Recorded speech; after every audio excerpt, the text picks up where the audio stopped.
నమస్తే భక్తి ప్రేక్షకులకి స్వాగతం. అయితే 2025 కొత్త సంవత్సరం, మనం అందరం కూడా కొత్త సంవత్సరంలోకి అడుగు పెడుతున్నాం. ఎన్నో అద్భుతమైన పనులు, మనం అనుకునేవన్నీ మన మన సంకల్పం తీరాలి అని ప్రతి ఒక్కళ్ళకి కోరిక ఉంటుంది. సో అదే విధంగా అవ్వాలి అని కూడా కోరుకుంటున్నాము. అయితే ఈ 2025లో ద్వాదశ రాశుల వాళ్ళకి ఎలా ఉండబోతోంది అసలు అనేది కనుక్కుందాం.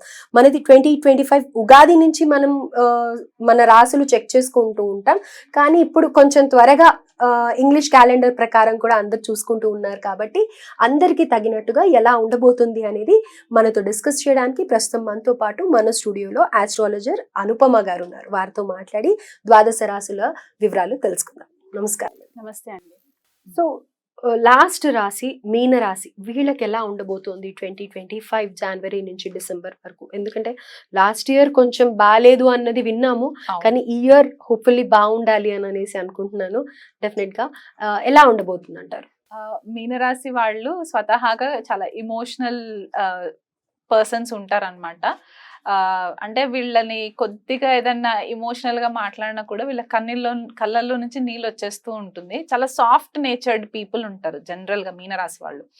సో అలాంటి మీనరాశి ఇప్పుడు ఏలినాటి శని ప్రభావంలో ఉన్నారు. ఏలినాటి శని ప్రభావమే కాకుండా గత 18 months నుంచి కూడా, ఆర్ లెస్ దాన్ 18 months అనుకున్న 1 year 1.5 year నుంచి చూసుకున్నా కూడా జన్మ రాహు సంచారం జరుగుతుంది. అంటే మీనరాశిలోనే రాహు సంచారం జరగడము, వ్యయంలో శని సంచారము, సప్తమంలో కేతు, తృతీయంలో గురు సంచారం. ఇది కరెంట్ ట్రాన్సిట్ అన్నమాట. మనకి మే వరకు కూడా మనకి ఇదే ట్రాన్సిట్ కనిపిస్తూ ఉంటుంది. సో అలా చూసుకుంటే పాపం వీళ్ళు దాదాపుగా అన్ని రకాలుగా కూడా కొద్దిగా రిలేషన్షిప్స్ లో ప్రాబ్లమ్స్ ఫేస్ చేస్తూనే ఉన్నారు, ఫైనాన్షియల్ గా ప్రాబ్లమ్స్ ఫేస్ చేస్తున్నారు, జాబ్స్ పరంగా కూడా సడన్ గా అయోమయమైన పరిస్థితుల్లోనే ఉన్నారనమాట. ఈ గ్రహాలు ఏవి కూడా వీళ్ళకి అనుకూలంగా లేదు. ద్వాదశ రాశుల్లో కంపేర్ చేసుకుంటే మీనరాశి వాళ్ళకి అంత అనుకూలత లేదు. ఇయర్ కూడా అంతే అంటారా? ఫస్ట్ హాఫ్ ఇయర్ కొద్దిపాటిగా అట్లాగే ఉంది. అండ్ అందరికీ అంతే కదా, ఎందుకంటే వరకు అవును. ఎందువల్ల అంటే మనకి ఈ 4 గ్రహాలు కూడా ఒక 1.5 month గ్యాప్ లోనే చేంజ్ అవుతుంది.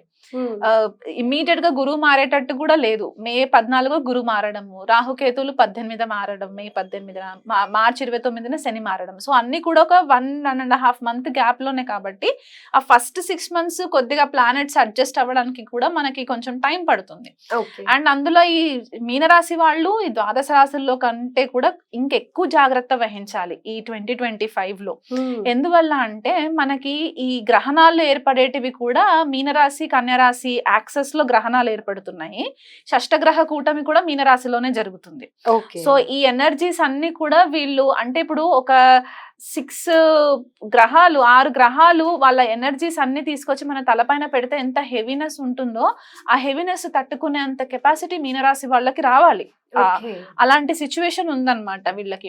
ఆరోగ్యం పట్ల కూడా కొద్దిపాటిగా ఆరోగ్యం అంతా కూడా ఫేవరబుల్ గా ఉండకపోవడము, జాబ్స్ లో కూడా కొద్దిగా డిస్టర్బెన్సెస్ రావడము, ఒక అయోమయమైన పరిస్థితి అన్నమాట మీనరాశి వాళ్ళకి. ఇది షష్టగ్రహ కూటమి ఏర్పడిన తర్వాత అది ఒక 2 days ఉన్నా సరే రాహు అండ్ శని సంచారము జన్మరాశి పైనే ఉంటుంది. కాబట్టి ఆ 50 రోజులు కూడా ఆరోగ్యం పట్ల చాలా శ్రద్ధ వహించాలి. ఎందువల్ల అంటే సడన్ గా ఏదన్నా ఇన్ఫెక్షన్స్ రావడము, ఎందుకంటే వీళ్ళు చాలా వీక్ వల్నరబిలిటీ ఉంటుందన్నమాట. వీళ్ళకి తొందరగా వైరసెస్ ని క్యాచ్ చేసే పాసిబిలిటీస్ ఉన్నాయి. సైనస్ ఇష్యూస్ రావడము, నేసల్ ప్రాబ్లమ్స్ రావడము, కంజెషన్ జరగడము, లేకపోతే సడన్ గా ఎవరికైనా హార్ట్ ప్రాబ్లమ్స్ ఉంటే వాళ్ళకి సడన్ హార్ట్ అటాక్స్, కార్డియాక్ అరెస్ట్లు రావడము, ఇట్లాంటివి కొన్ని మనకి మీనరాశి వాళ్ళకి కనిపిస్తుంది బిగినింగ్ ఆఫ్ 2025. అలా కాకుండా కాళ్ళకి సంబంధించి, అరికాళ్ళలోకి సంబంధించి కూడా కొద్దిపాటిగా ప్రాబ్లమ్స్ రావడము, సయాటికా ప్రాబ్లమ్స్ ఎవరైతే ఉన్నారో వాళ్ళకు కూడా కొద్దిపాటిగా ప్రాబ్లమ్స్, ఆ నర్వ్స్ కి సంబంధించి కూడా ఇబ్బందులు కనిపిస్తూ ఉన్నాయి. అలా కాకుండా ఫిజికల్ గా ఇబ్బందులు లేవు అని అనుకుంటే వీళ్ళకి రిలేషన్షిప్ లో ప్రాబ్లమ్స్ రావడం, ఎందుకంటే సప్తమంలో కేతు సంచారం జరగడము మిడ్ ఆఫ్ ద ఇయర్ వరకు, మే వరకు కూడా.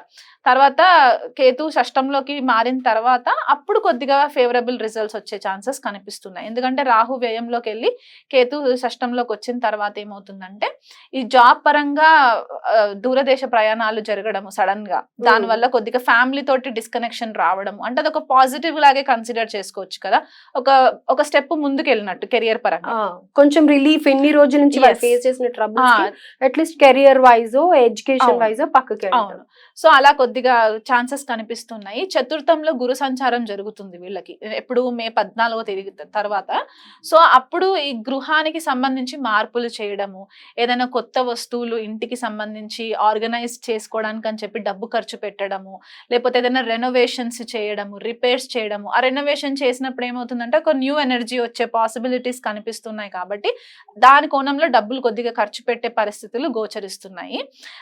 వీళ్ళకంటే చిన్న వాళ్ళు ఎవరైతే తోబుట్టువులు ఉంటారో వాళ్ళ కోసం వీళ్ళు ఏదైనా ఒక పాజిటివ్ గా హెల్ప్ చేయడము, లేకపోతే వాళ్ళ నుంచి వీళ్ళకి హెల్ప్ రావడము, ఇలాంటివి కూడా కనిపిస్తున్నాయి. ఫారెన్ కనెక్షన్స్ ఎక్కువ అయ్యే ఛాన్సెస్ ఉన్నాయి అన్నమాట మీనరాశి వాళ్ళకి. అంటే కొంతమంది పాలిటీషియన్స్ ఉండొచ్చు, లేకపోతే సర్జన్స్, కొంతమంది డాక్టర్స్ ఉంటారు. ఈ ఇంటర్నేషనల్ క్లయింట్స్ తోటి కొద్దిగా కొలాబరేషన్స్ జరిగే ఛాన్సెస్ ఉన్నాయి.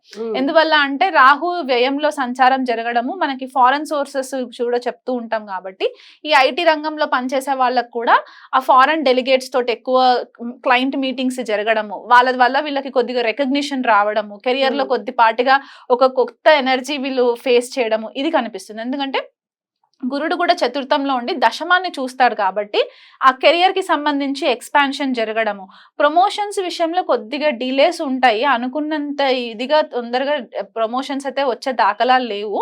అది ఈ సంవత్సరం మిస్ అయినా సరే నెక్స్ట్ ఇయర్ కి వీళ్ళకి హెల్ప్ అవుతుంది.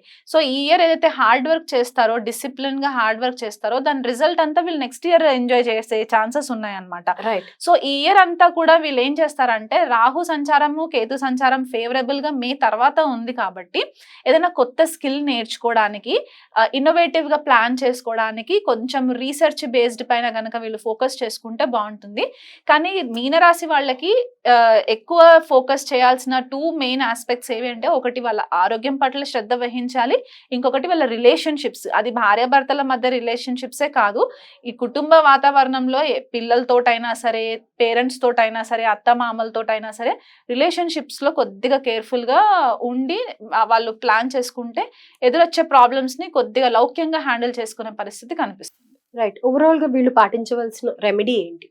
శనికి తైలాభిషేకం చేసుకోవడము, ఏళ్ళనాటి శని ప్రభావంలో ఉన్నారు కాబట్టి రెగ్యులర్ గా శనికి తైలాభిషేకం చేసుకోవడము, శని యొక్క అష్టోత్తరాలు కూడా ఉంటాయి నవగ్రహాలకి, అష్టోత్తరం పారాయణం చేసుకోవడము, శివుడికి అభిషేకాలు చేసుకోవడము, సోమవారం పూట అభిషేకాలు చేసుకోవడము, శనివారం పూట అభిషేకాలు చేసుకోవడం, వీలైనంత మట్టుకు నాన్ వెజ్ వదిలేయడము, ఇలా ఆల్కహాల్ ఇట్లాంటి కన్సంప్షన్స్ ఉండే అలవాట్లు ఉన్న వాళ్ళు అది మానేయడము, వీలైనంత మట్టుకు ధార్మిక సేవ చేయడము, ఇలాంటివి చేసుకుంటే కూడా వీళ్ళకి మంచి రిజల్ట్స్ ఉంటాయి. రైట్. Thank you.